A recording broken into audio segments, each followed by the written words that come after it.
an honor. Let me tell you a story that is told of a couple boys that were big troublemakers, and their mother didn't know what to do with them. So one day she called in the local preacher, and she said, "Preacher, will you speak to my boys? Because they're causing trouble." So the preacher said, "Okay, send down little Billy."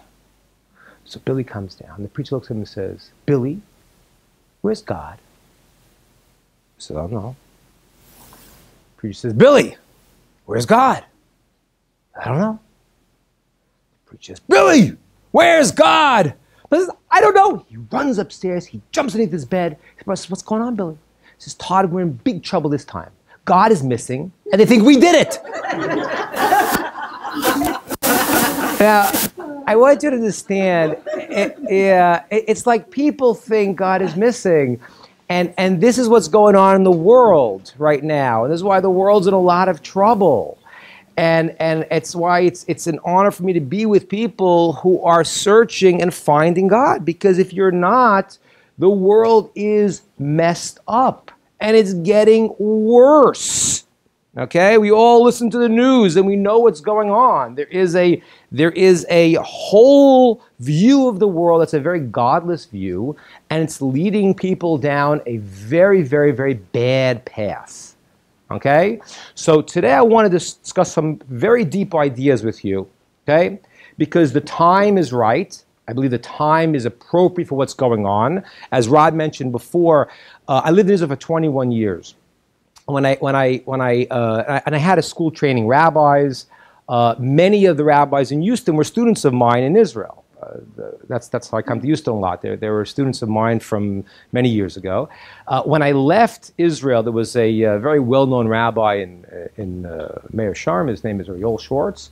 And he's a very well-known rabbi. He said to me, he says, "Rabbi, when you go to America, you have to connect to people that are not Jewish and teach them about the 7 laws of Noah." And there's a lot of reasons. One reason is for the world itself. The world as a whole needs to know this. There's something else that's happening that I'm embarrassed to say. But unfortunately, there are many Jews in the world today who have views that are very estranged from Jewish views. And that's why people ask. They say, "I don't understand." They say, like, how do, they see Jews who have views that don't coincide with Jewish law. How could that be? We have to understand. There unfortunately has been a split, and in the Jewish world, there are those that follow the Torah, follow Hashem's commandments, and then there are Jews, unfortunately, who are lost. And this rabbi said to me, he says, when people who are not Jewish look at a Jew like that and say, "Don't you understand what you have? Don't you understand your obligation in the world?" That's going to help wake them up. So I'm involved with that. I'm involved with outreach for Jews and for non-Jews to try to bring the world to where we have to bring it. This is really our job. Our job in life is to go and to fix the world in a proper way. Okay? Now, I want to talk about now, this time of year is crucial, because this time of year, does anyone know what holiday is coming up? Jewish holiday, what holiday is coming up? Purim. Now, Purim is an amazing, amazing holiday. And it's very, very deep, very deep. I want to describe it a little bit to you, because Purim is so relevant to what's happening in the world right now. It is called the last of the writings. In Jewish law, the prophet said this was the last book that could be put into the Bible, into the Tanakh. Just to explain here, we have the 5 books of Moses. No law could be changed from the 5 books of Moses. That needs to be understood. Because when you talk to somebody who has new views in the world, who say, "Oh, we're the new Jewish people," or this and that can't be. It's just logical. Okay, why can't it be? Because the 5 books of Moses say that one thing that you have to know is no law could change. It says, "Lo sigra v'lo tosif." It says you can't add one law, you can't subtract one law. That would mean no nation could come along and say, "I believe in the Bible, but it got changed." It's a logical contradiction, right? I was once flying on a plane from Israel. I was sitting next to this guy. He was from Texas. He was big. He was big. He was 6'8", and he was really big. And he came on a mission, in Israel. So I was minding my own business. He decided he wanted to convert me, which was not a smart thing for him to try because I've been around the block a few times. So he starts with me and he says to me, can I ask you a question? Ask me a question why I don't believe in his religion. And I answer. And I said, now, do you mind if I ask you a question? So he said, go ahead. So I asked him that question. I said, wait a minute. You believe in what you call the Old Testament? He said, yes.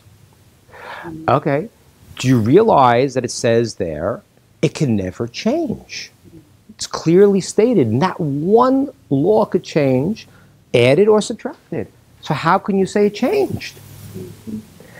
And what happened then was fascinating.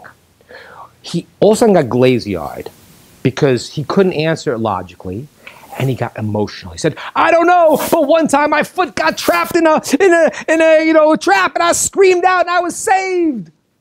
And I said, okay, this conversation is over because you're 6'8", you're really big. I'm on a small plane with you. I'm not getting into this. But there was nothing to discuss because he couldn't think about it logically, okay? So the story of Purim right now is the story that is going to lead us now, although the 5 books of Moses, that is the law. The prophets and writings do not change the law, but there was an expression of understanding things that were relevant for the time and for future times. The book of Esther, the story of Purim, is maybe the most relevant to what's happening now. Okay, and I want to explain to you why. The book of Esther is one book of the Bible that does not mention God's name in the whole book. That's very strange. Why is God not mentioned in the whole book? And this is a very important question people have asked me. People say to me, they say, Rabbi, I don't understand. You know, you read the Bible, read the Torah, and you see there miracles that are happening. So how come you don't see the same miracles today? Well, what would you answer someone who said that to you? Splitting the Red Sea.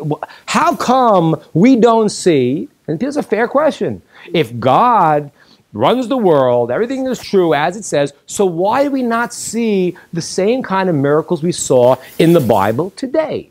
How would you answer that? What? They're still happening, we just don't see them. They're still happening, okay. But they're really... Prophecy. They're what? There was a gap in prophecy where there wasn't any more prophecy. That prophecy stops during the Second Temple period. That's right. Right. Prophecy stops then. The whole world goes to a different level. But, and you're right, you have to see them. But I want you to understand something. There are differences between those miracles and miracles today. Those miracles are called nisim niglim, revealed miracles, and now we live in a world of hidden miracles. So let me explain this idea a little bit. You've all heard about the splitting the Red Sea. Was that a big miracle? Oh, yeah. Now, let me ask you a question. What happens if the Red Sea would split once every 70 years? Would you call that a miracle now? No. No. What's it called? Natural occurrence. It's a natural occurrence. It's a phenomenon, right? You'd see every 70 years, they'd have, CNN would be televising, you'd have, your lounge chairs and binoculars, and they'd be televising from the Red Sea. Here's the phenomenon, the Red Sea is going to split. Now, what would happen if the Red Sea split every single day? What would you call that? That's a natural occurrence. Do you know how long it would take you to get used to that? A day. That's what it would be. Every single day. If the water split every day, you would just be a natural occurrence. Now, science, what they do is, science does not explain why something works. Science explains how it works. Science looks at the phenomenon and explains how this happens. Why it should be that way is not in the purview of science. Scientists will tell you that. It's not in the purview of science. So if every single day water split, that would be nature. And according to that, therefore, what's the difference between nature and miracle? The frequency. Nature is something that is God's will that happens once in history, and nature is really called God's will that happens on a consistent basis. Okay? It says in our sages tell us that when the Red Sea split, that time all the waters in the world split. That's how everyone knew about the splitting of the Red Sea. There was a phenomenon. They saw water was splitting. They saw it wherever they were. So imagine that would be your daily occurrence, right? Imagine you go to the pool, you have a local pool, and every day at 12 o'clock, the waters of the pool split. What would happen? You wouldn't blink twice. Lifeguard blows whistle. All right, everyone out of the pool. Water's about to split. You go, okay, no problem. You wouldn't think twice, because that would become nature. And I want to show you something amazing in the Hebrew language. We got our pens here, so you guys can see this a little bit here. I want to show you some of the words here in the Hebrew language. It's fascinating. So this is the Hebrew word for nature. It's called teva. Teva. Or all of nature's ha-teva. That's called nature. This is a fascinating word, nature. Why? Because this word, nature, teva, is also the Hebrew word litboa, which means to drown. Wow. Why is the word for nature the same word as to drown?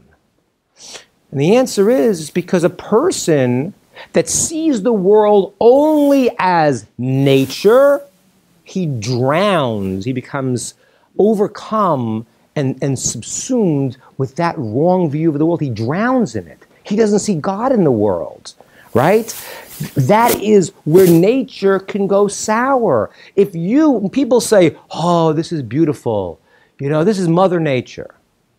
I don't know what that means, right? My mother's name is not Nature. Is your mother's name Nature? Who is this? Who is Mother Nature? It's a code word for saying, well, it's really just what it is. No, it's not true. I'll show you what really nature is. There are different names of God. The reason why we have different names of God is because every name of God represents a different way he relates to us. Very important. This is a mistake that the world makes that makes them really have a terrible, terrible problem. We do not understand God at all. It says in the Kabbalah, it says, Leis machshav tfisa beklal, no mind could understand God at all. What do we understand? How he relates to us. He is compassionate. He is loving. He is all the ways he relates to us, that's what we understand. But we can't understand his essence. We're people. We're human beings. So we understand how God relates to us. Every name in the Torah is another way God relates to us.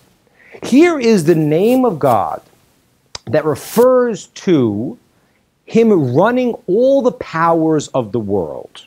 This is the name of God that we refer to, when we say a blessing, we think he is the master of all powers. It's the name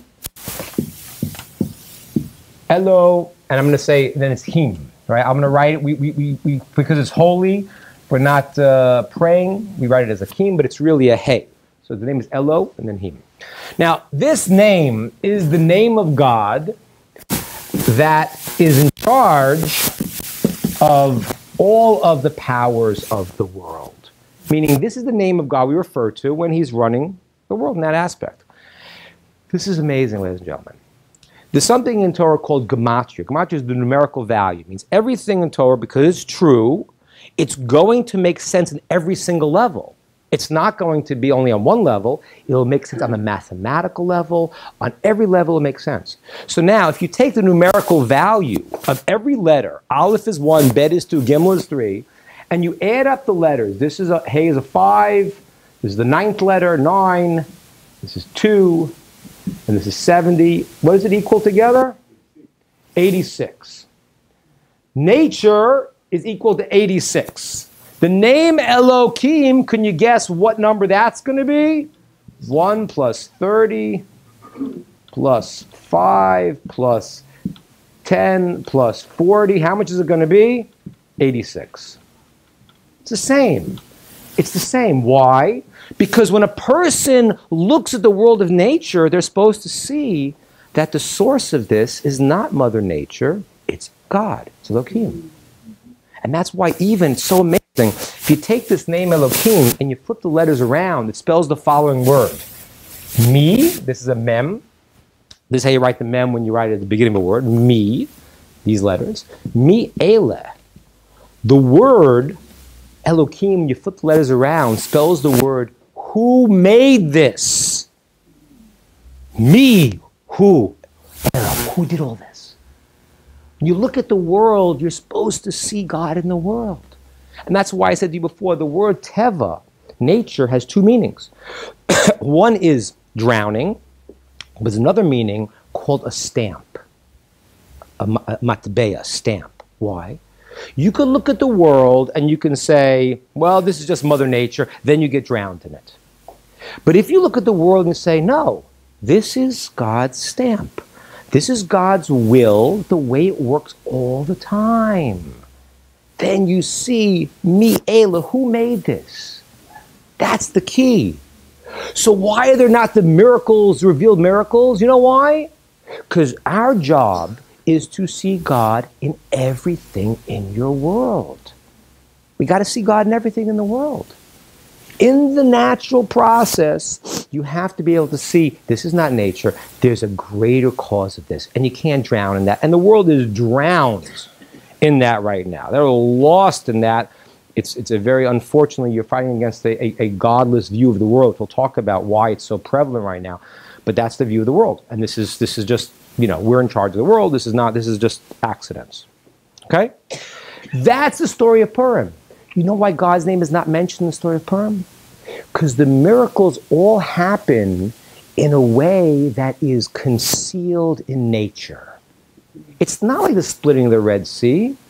It's a story where you have a king and he wants to kill the Jews, but he gets angry with his wife and he kills his wife first. And then he makes a beauty pageant and he takes this Jewish woman named Esther and she doesn't say she's Jewish and she is now the queen, and then they want to kill, and all these things that look like they are natural phenomena happen. And you think you're living in this world where you don't see God. His name is not mentioned. And then at the end you say, oh my gosh, this is all being directed. And that's what happened in the story of Purim. And that's why it's so essential for you to understand this, because the text says, many people at that point either converted or they took on the 7 Noahide laws. They started acting as with Jewish values, because the miracle happened in such a way that it spread to everyone, and everyone said, oh my gosh, what I thought was all just a natural thing, and I got this party against that party, and I got these people, and I got these guys in Iran, and this is all just natural occurrences. And then at the end you say, no, this is being directed. And when you see that, that's the change. That's the story of what we're in right now. We're in a story where we want to find God, and you're finding it right now, because the story of this time of year is the ability to see through the mask, which is why they have a custom, the Jewish custom, where they wear masks on Purim. It's not because we're trying to scare people like on Halloween. That's not what it is at all. The mask represents the idea that God is concealed. He's hiding, and you have to see through the mask, see what the truth is. This is the first point I wanted to bring up. Any questions, comments, feel free on what I've said so far. Make sense? Not make sense? Yeah. Yep. Okay, good. Now I want to go with you to something that's very, very deep in this story. And this is something that's happening right now in the world. And it's you need to know this. In the story of Esther, there's something different that we don't always see in the text. In the story of Esther, there are two people that are both involved in saving the Jewish people. There's Esther and Mordechai. And why are there two people that are saving the Jewish people? So there's a great commentary, the Vilna Gaon, who explains, he gives a Kabbalist explanation. He says, well, the Jews had sinned in two aspects. A male and female aspect. We'll explain what that means. And they had to come along a male and female a redeemer. What was the two things they sinned in? So they did two things. When they were first taken to Babylon as captives, this is talking about the destruction of the first temple. The king was Nebuchadnezzar. He destroyed the temple. He forced the Jews to come to Babylon, and he forced them to bow down to an idol. Many Jews didn't. Some did. They were forced to do it, the pain of death. That's what the world was. But they did it, and they shouldn't have done it. Okay. So one of the things we give our lives for is not to serve idols. So that happened. That was one problem. And the second problem was in the time of the story of Purim, this guy Achashverosh made a party, and the root of the party was he thought the Jews were not returning to the land of Israel. And he made a party to celebrate that. He had vessels from the temple he had stolen, and he brought them out to make a feast. He was celebrating our demise. And what happened was, unfortunately, politically, the people felt, oh, we have to go to the party. I could tell the king's not going to the party. Okay, maybe you have to go, but did you have to enjoy it? You can't enjoy that party. That party is a pleasure feast that's for our demise. And some Jews participated in that. Those were the two things they did wrong, and they needed, therefore, a male and female idea of Mordechai and Esther to fix it up. Okay. Now, it's deeper than that, because the two people that were the enemies of the Jews in the story is Achashverosh, who was the Persian king, and his sidekick, Haman, who was the real enemy of the Jew. And they were the ones, the two of them, who got together to fight against us. Okay? I want to explain these two powers. It's the power of Persia combined with the power of Amalek, which is really called Rome. And I want to explain this to you, ladies and gentlemen, because this is happening today. Literally. This is happening today. So I want to explain this here. So now, does anyone know, it's coming off. Does anybody know the name of the forefathers of the Jewish people? What's that? Abraham, Isaac, and Jacob. Okay, I'm going to make this a little bit wet here. That might work a little better. Let's see. All right. Hold on. Abraham, Isaac, and Jacob. Now, we'll learn some history about this. Yeah, that's good. And we're going to see how this is relevant to us, too. This is relevant to us in our own lives, very deeply. Okay. There were three Jewish patriarchs that start the process. But I don't know if you realize that most of the world we're going to see comes out, and certainly the most powerful forces in the world come out from these three people. Let me explain this. Does anyone know what Abraham's approach to God was? Anyone know what his approach was? What? Chesed, kindness. Okay? There was a world, and in this world, nobody actually was like doing things that were nice. Everyone was in their own world. They heard about this guy in Israel who had a tent. It was open on all four sides. And he used to come, people would come in, and he would feed them. And they would say, wow, how much does this cost? And he'd say, it doesn't cost anything. It costs one thing only. You got to thank the person, thank the one who gave it. Who is the one who gave it? God, Hashem. Okay, that was it. So all of a sudden people start saying, wait a minute, this is incredible. You mean there's a God in the world who loves us, who wants to give to us? It's unbelievable. You know, I don't know if we all understand the revolution that Abraham made.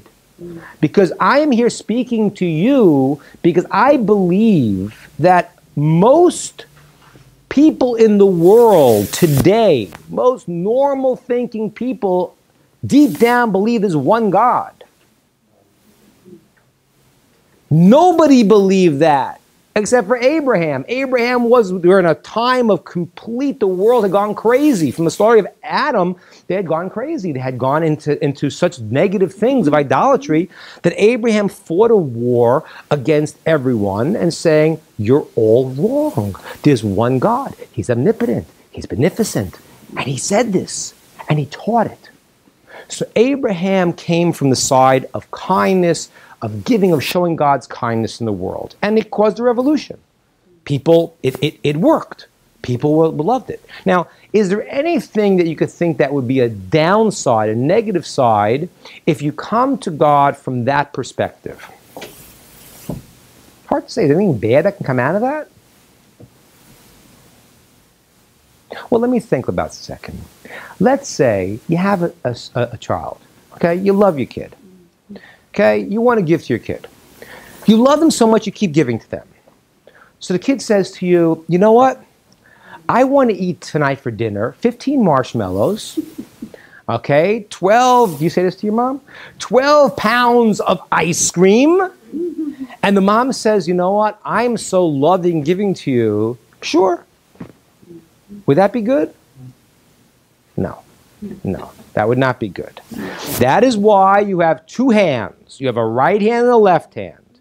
Your right hand, where you give charity from, the stronger hand, is what says, yes, I want to give to you. But you need to sometimes say no. That's your left hand. That's the weaker hand. You want to be a giver, but you're not giving to someone if you're always saying yes. You're harming them. That person comes to you and says, "I need some money." Well, you know, what are you going to give them now? If you're going to give them money, maybe they're going to go buy some alcohol or some drugs. My brother runs a charity. He will only give people food.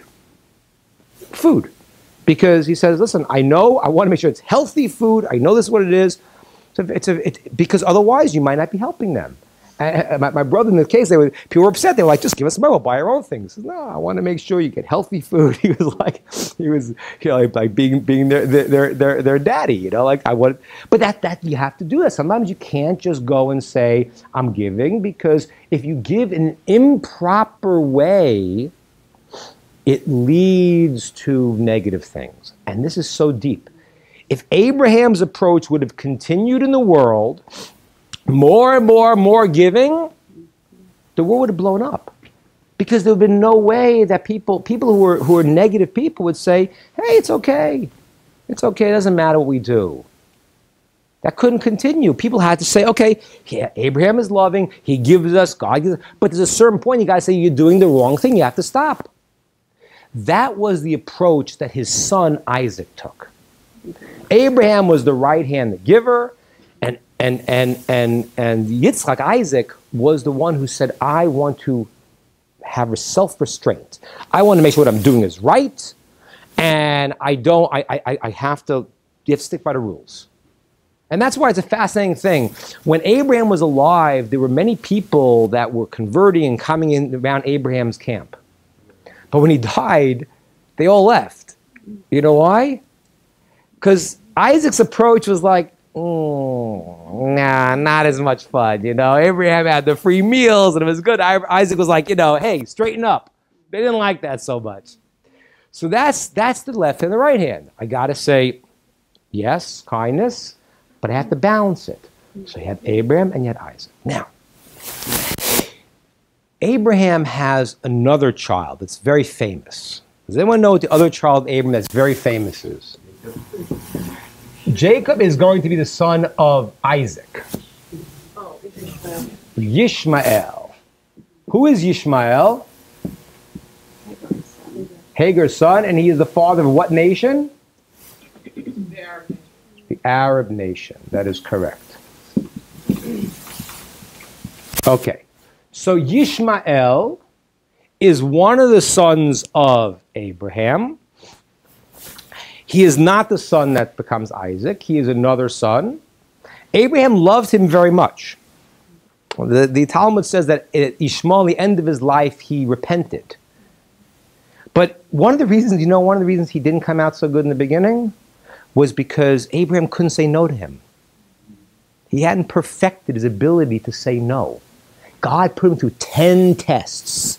Every one was the ability to say no. You know, I imagine we have here people who are, you know, givers, people pleasers. It's hard to say no. You don't feel good. Abraham, God said, okay, you got to leave your old father now. Leave my old father? How can I do that? You got to kick Ishmael out. You got to sacrifice Isaac. These were all tests for Abraham that took him from being the giver to having to become balanced and say, I gotta say no because I want to do what's right. He did that with Isaac. He didn't do that with Ishmael. Ishmael became a wild person because he had giving, but it wasn't balanced. At the end of his life, he got it. But for many years, it says that he had his yado bakol, he would be stealing. And why? Because he didn't know boundaries. And what is it called when you give people in a way that's not proper? You know what that's called? It's called Southern California, 1969. That's what it's called. It was a very famous song about this. Love, love, love, love the one you're with. No, I don't think you should be doing that. But I want to give. But you can't give in that way. You have to give in a proper way. Giving in an improper way becomes illicit relations. It becomes pleasure-seeking. And that was Yishmael's great challenge. He had the challenge of being what's called in the mystical writings, kindness that is caught not in the pure sense. There is, amongst Ishmaelites, there's a very strong idea of taking people in. They learned that from Abraham. You go into many countries, they want to share with you, they bring you in for 3 days, it's equality. But if it's not balanced, it leads to illicit relations, leads to not knowing boundaries, leads to theft, God forbid, because the person doesn't know the balances. Okay, that was Ishmael's challenge. Now we have Isaac. Okay? What is Isaac? Isaac is the power of self-restraint. I'm going to control myself and do what's right. Now, how does that get misused? How does power and control, how could that be misused? Instead of putting it on myself, what do? I put it on others. So Isaac, who was control and power, but he was doing it on himself. He wanted to be just exactly right. And you know what? He does become whole. You know how he becomes whole? Imagine you're a person who wants to always be right. You're very nervous about being right. So you're not the most outgoing person in the world. The outgoing person, he makes mistakes. But the person who's more into self-restraint and control very often doesn't do what they're not givers as much because they're nervous about it. But let's say you say to yourself, I need to do what's right. And one of the things that's right is to be a giver. So Isaac eventually becomes perfectly balanced, not just a left hand. He becomes the giver because he says, I need to do what's right. And one of the things that's right is to be a person who could really give. And he gets out of himself and he gives. But he has a son that takes the approach of control, but he doesn't control himself, he controls others. Does anyone know what Isaac's other son's name is? Esau. Esav. Esav, the Torah says, becomes Rome. Rome. What was Rome? Rome was a machine. Rome was the Roman Empire, would fight and kill and control. I mean, they were a massive power. But they were warriors. They weren't like Ishmael was more, even though today it's a little manifests a little differently, but Ishmael's thing was more about, enjoying and Rome were the warriors. They were about control, not controlling themselves, but controlling others. They controlled the world. That was Rome.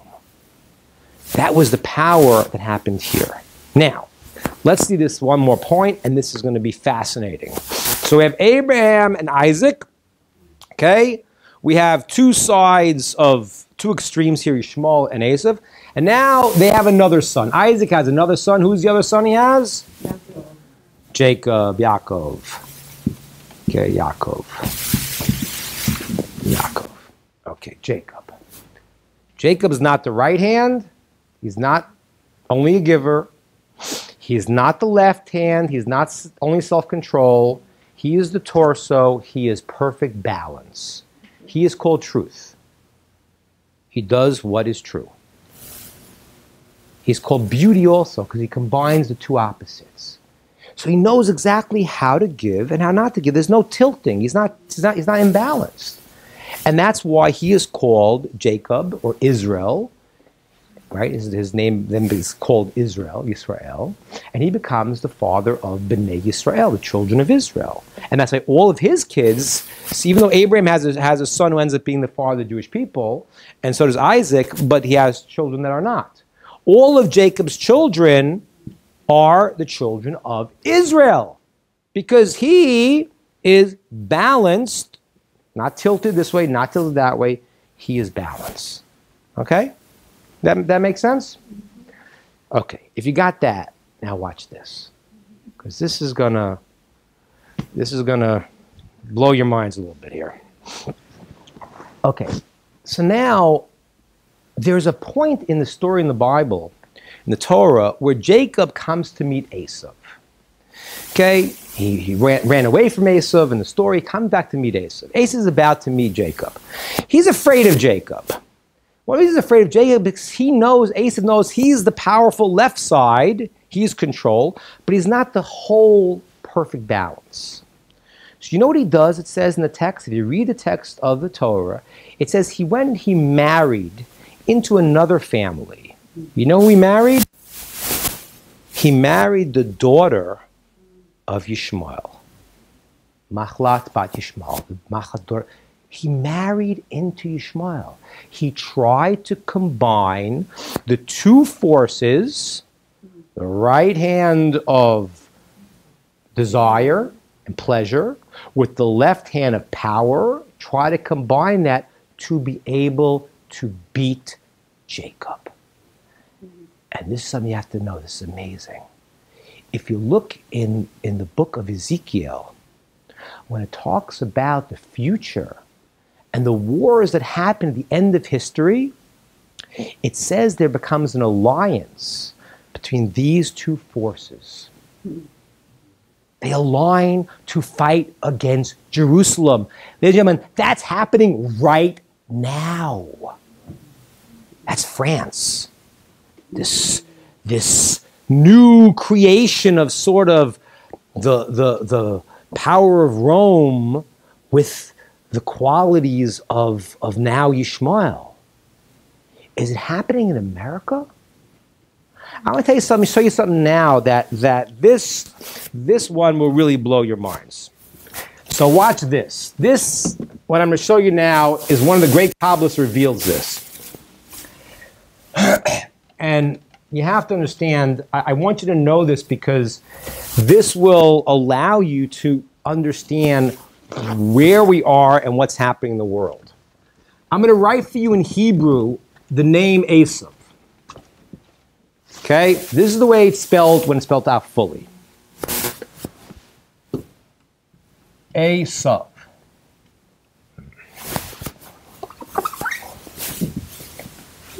Esav. That is the way it's spelled out and spelled out fully. Says the great Kabbalist, the Rizal. This is unbelievable. If you take this letter, the name, Esav, and you flip around the letters, do you know what it spells? I see I was smiling there. It spells the name. I'll write it for you. It spells the name of a person, a Jewish person, who took a little different path in life. And this person says, the Kabbalists, is the continuation of the view of Rome and Esav. It spells person named Yeshu. That's JC. Yeah, pretty freaky. The philosophy of Rome and of Asa, the Holy Roman Empire becomes Holy Roman Empire. It takes on a new belief. That became Christianity. I don't know if you understand how crazy this is. There is another teaching that is very, very powerful. And I didn't know exactly what it meant. I heard it from one of the great sages of our generation who passed away about a couple of years ago. There is a mystical teaching that talks about two Jews that kind of fell out of the camp, and the world sort of hooks on to them. Who are these two Jews that fell out of the camp? So one was a Jew whose name was Yeshu.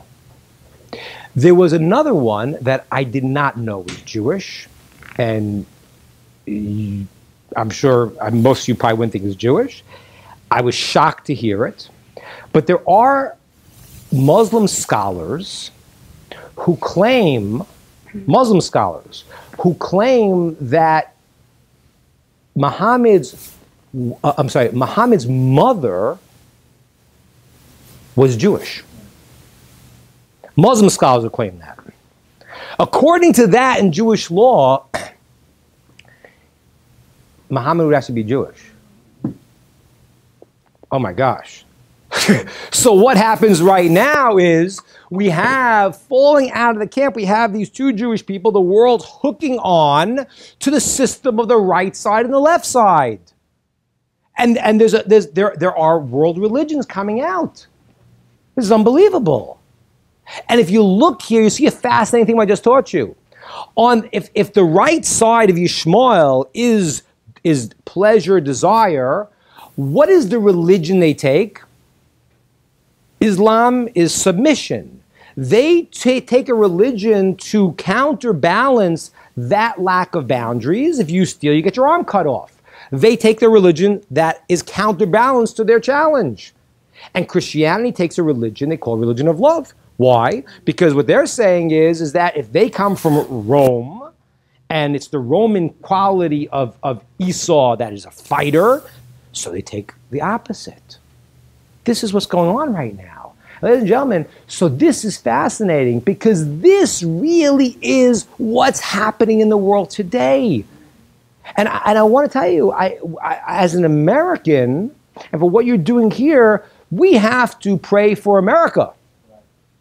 I was invited to a meeting with a congressman in Georgia. So I had these guys who are very involved in politics there. They attend the Reform Temple. They do not attend my temple, my synagogue. But they like me because they understand that I'm telling them as it is. They have problems with the other philosophies that they hear. So they invited me to this meeting with a congressman in Georgia. And this was a couple of years ago. And this was when Obama was about to sold the Jews out at the end with the UN. And it was during a very, very tricky time. So I looked at the congressman and I said, you know what? I said, I really hope America supports Israel. And he says, okay. Yeah. I said, but you don't understand why. So what do you mean?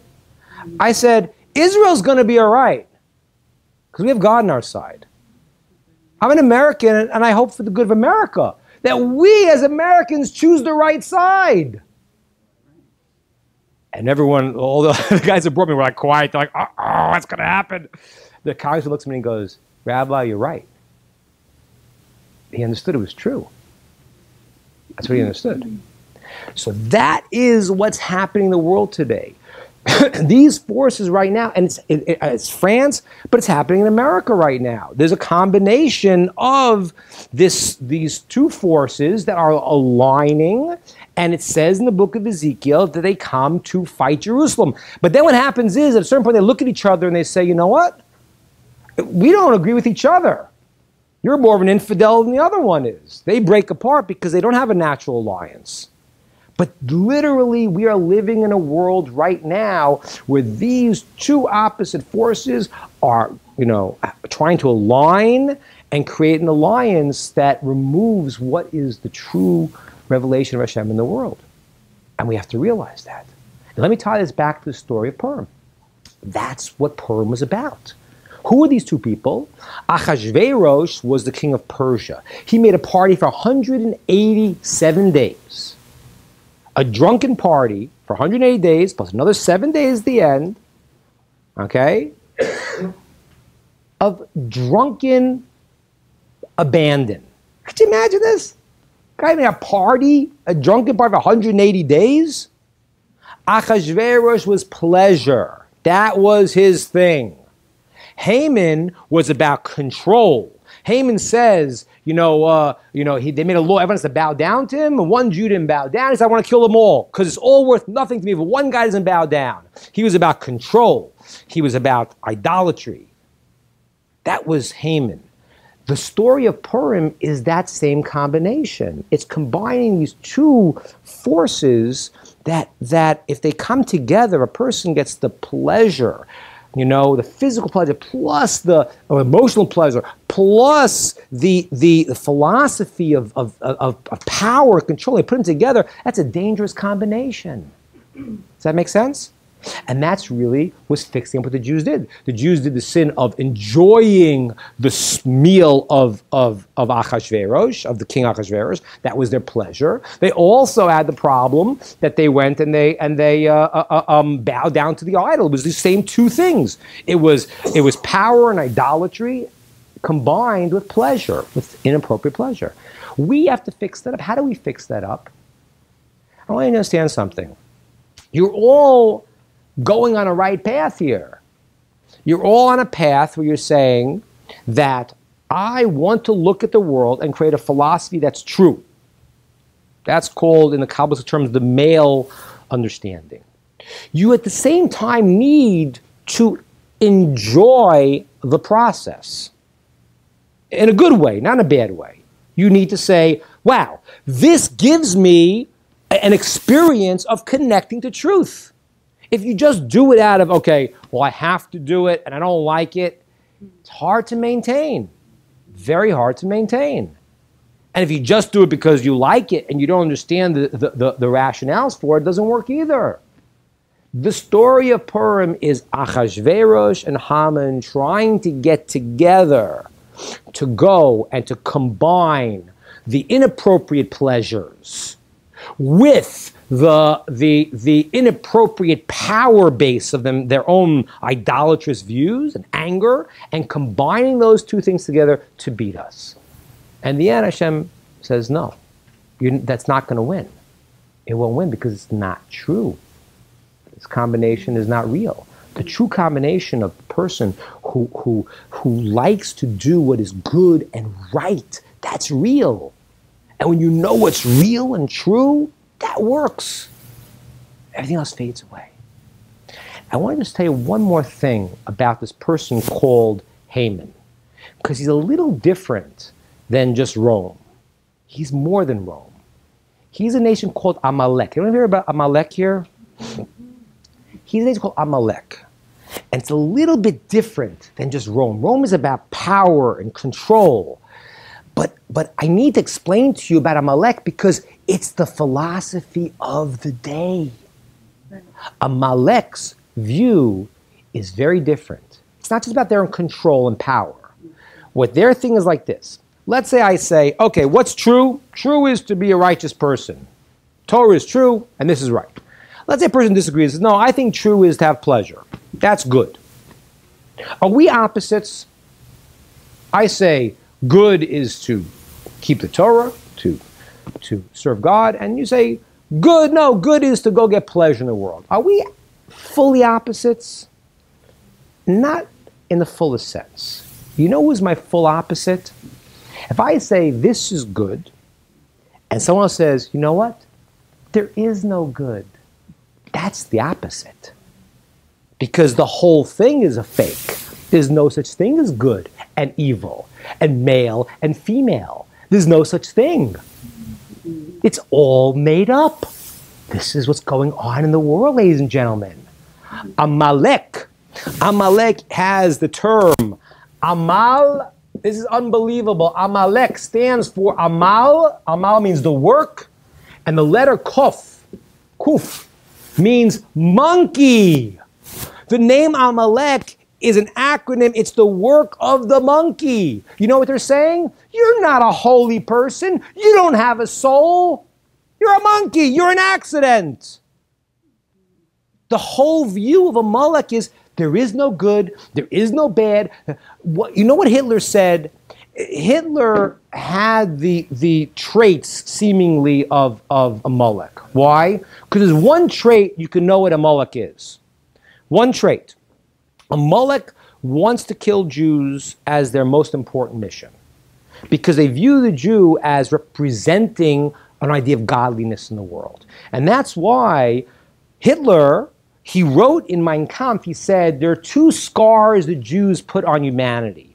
One scar is a scar of the body, which is their circumcision. The second is the scar of the mind, Hitler, Yimach Shemo, wrote, which is the scar of the mind is the conscience. That a person has to act right. That's what bothered him.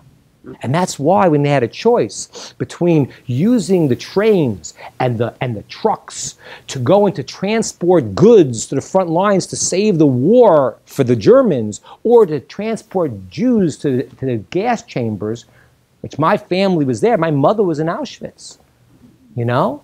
They chose the other one because the problem was, I can't admit the world has purpose. The world is meaningless.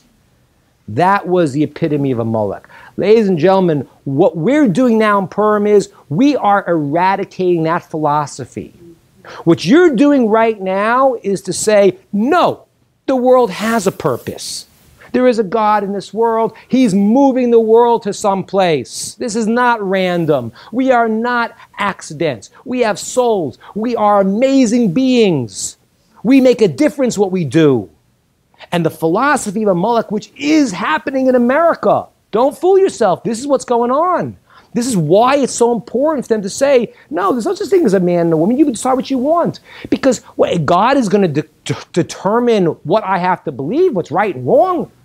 They don't want to go by a view of right and wrong from a biblical, from God. We don't want to do that. We determine our own things. That's what's happening in the world today. That's the philosophy of Amal Kuf, the work of the monkey. Amalek says it's all random. The text says Amalek happened to meet you in the war. They started a war against the Jews who fights a war like that? You know, you're traveling. Hey, you know what? Yeah, let's fight a war. No one fights a war like that. But the text says, they happened to meet you. You know what that means? They said it's all accident. There is no purpose. The world means nothing. There's no right, there's no wrong. It's all an accident. We, right now, have to stand up to that. We want to have the whole world to understand it. We want to, no matter what they are, you know, Muslims, Jewish, everyone in the world needs to understand there's one God in the world, and there's a purpose in the world, and we have to say there is something that is real, and we got it. God gave us the truth. We don't need to play around. Everyone's got a role. Everyone in this room has a special role that they could do. And you're all doing a very, very important thing right now. It's very important. I'm sure you've heard this, that the Talmud says a non-Jew that keeps the 7 laws of Noah is like the high priest of Israel. That's what the Talmud says. Because you're doing what your function is in the world. You're bringing righteousness into the world. The world has to be an entity that elevates to recognize God in the world. And you could all do that. And we all could do that. And we have to work together to let people understand this. And when we do that, that's the removal of the philosophy of Amalek, of meaningless and randomness thing in the world, to have a philosophy of truth and goodness and kindness, like Abraham wanted to bring into the world, like Isaac, like Jacob did. All right, thank you all.